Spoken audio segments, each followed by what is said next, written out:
Hello, and welcome to our second all-staff training, Responding to Bullying and Harassment. This overview will help orient all of us to the goals and language within Second Step Middle School Unit 2, Recognizing Bullying and Harassment.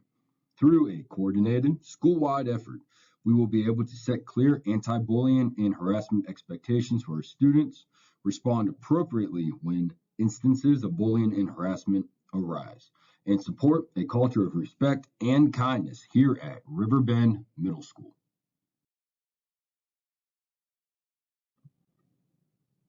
The primary goal of this presentation is to learn about bullying and harassment. What is it? Why is it important to address? We will also get into the specifics of our own district's policies and procedures. What you should do if a student comes to you with a bullying or harassment report, how to respond in a supportive and affirmative way, and how to help students feel safe.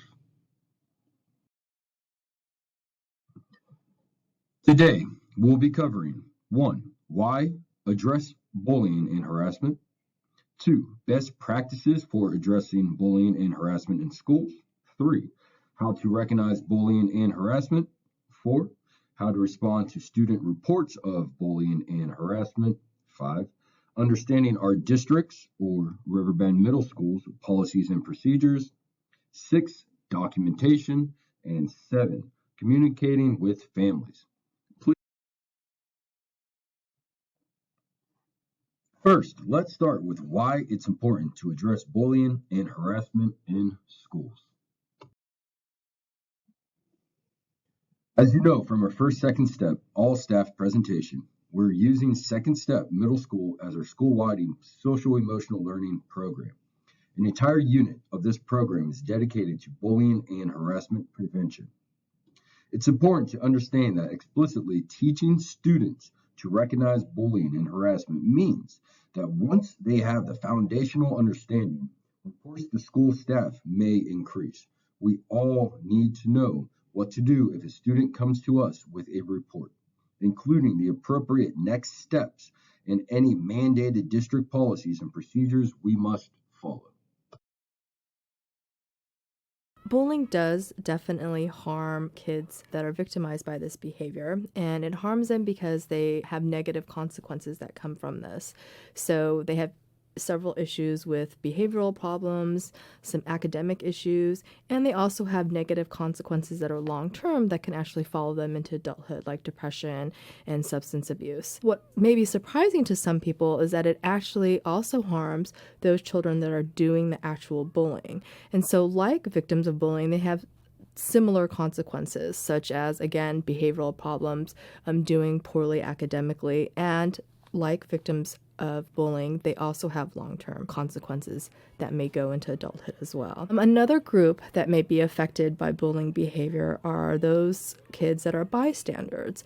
And this is actually the largest group of students that might be affected by bullying because it oftentimes happens in really social forums and social arenas. And so you have a lot of kids who are bystanders that are actually observing this behavior.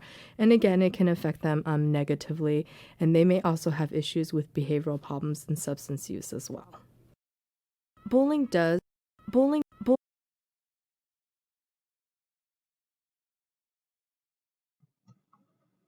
We know that bullying is a serious problem that can have serious consequences. But historically, intervening adults have primarily focused on the targets, the students being bullied, and those who victimize others. But as we just heard, bullying and harassment affect more than those directly involved. Bystanders or witness to bullying also report an increased risk of tobacco, alcohol, and drug use, as well as a higher chance of mental health issues and higher rates of school absences, which can lead to academic consequences.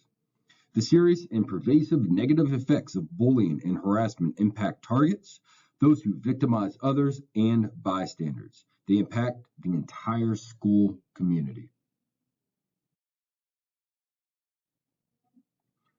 In addition to bullying concerns, harassment in middle school is a growing problem. Research shows that while bullying tends to peak in middle school, harassment is just beginning to arise. Continuing into high school and young adulthood. Bullying and harassment are two unique issues. We'll explore the differences between bullying and harassment later in this presentation. Here is some additional research to help illustrate why bullying and harassment prevention is important. 1 in 5 students in the United States reported bullying in the last 12 months. More than 1 in 3 Black students reported being harassed based on their race. 5 in 10 students experienced sexual harassment. More than 1 in 5 6th and 7th grade students reported seeing hate-related graffiti at school, and more U.S. students who identify as LGBTQ report being bullied than non-LGBTQ youth. And the girls the most just difficult tease part her is about feeling hanging out like with you're girls. so and people like, arguing like so they always on one hand. Bullying was difficult for me because I didn't know how to process it. I didn't know who to go to. I didn't know what to do. So I would result into bad thoughts and bad actions. I talked to him about why it's taken him so long to tell somebody. And he said because he didn't know how, and he was scared that if he told somebody, he was going to get bullied more. She tried to ignore him, and that didn't work. It got to the point where she didn't want to attend class anymore because she just didn't want to face him. I was always scared to go to school because I felt like if this kept going on, my friends wouldn't think I was cool anymore, and I was scared of being ostracized by my peers. And the girls just tease. It is important to remember intervention works. Empowering bystanders to intervene can reduce bullying in schools by up to 50%. Social emotional learning programs like Second Step that promote pro-social attitudes, beliefs, and behaviors around bullying and harassment can help prevent the likelihood of adolescents becoming victims and perpetrators of violence later in life. We also know that greater reductions in bullying and harassment occurred when teachers implemented the program with fidelity and engaged with the program as they would academics. Next, we will discuss the best practices for addressing bullying and harassment here in our school.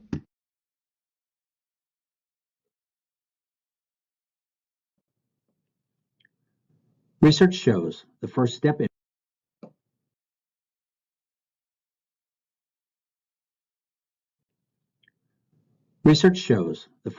bullying and harassment prevention is for schools to address adults. Many times students don't report bullying and harassment because they don't trust adults to respond in a supportive or consistent way. They often think that involving adults will make things worse. It is critical for all adults at school to be consistent in their response to students' concerns. That's why we're starting with this training before you begin the second step, recognizing bullying and harassment unit with your students. Research shows that truly effective school-based bullying and harassment prevention must be comprehensive and include 3 major components: social emotional competence, good policies, procedures. Effective, sustainable bullying and harassment prevention takes more than just teaching a series of lessons. It requires staff engagement. Staff need to recognize bullying and harassment when it takes place at school or is brought to them by students and respond appropriately. This also includes understanding policies and procedures and following through on a consistent set of steps. Finally, it's important to communicate clearly and empathetically with families.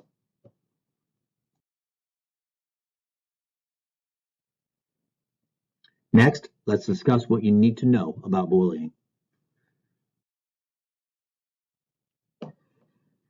Let's start with defining bullying. Second Step Middle School defines bullying as intentional physical, verbal, or social aggression. It's often repeated over time and occurs when there's a real or perceived imbalance of power.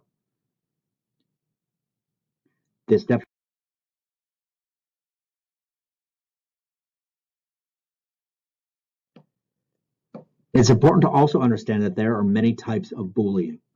There is physical bullying, verbal bullying, relational bullying, and cyberbullying. As kids get older, bullying becomes more sophisticated and more difficult for adults to detect. This is why positive student-staff relationships are important, so students feel comfortable coming to adults with problems. As more schools and classrooms require remote learning, cyberbullying can become an increased risk. This is due to multiple factors, including limited access to counseling and mentoring by educators, increased student isolation, and the introduction of new technologies that might require new forms of monitoring.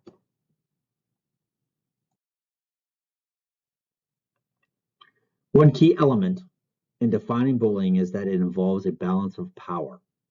This could take many forms.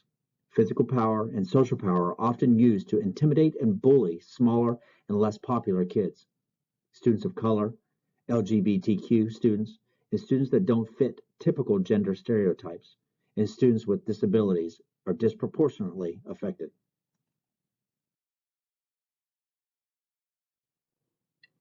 Next, let's discuss what you need to know about harassment.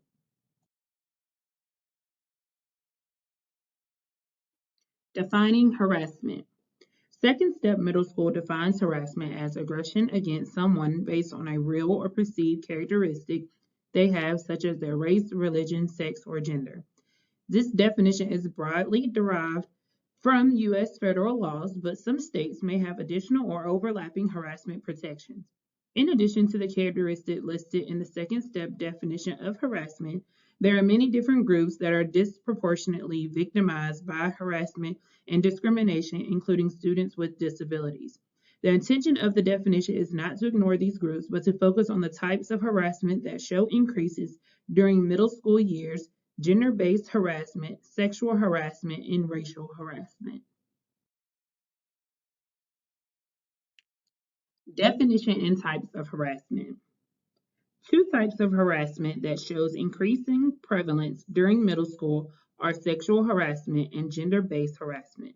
Second Step Middle School focuses specifically on these two forms of harassment because research shows that middle school is a critical opportunity for intervention and can instill long-term impacts, helping students develop pro-social norms and beliefs about gender, dating, and healthy relationships.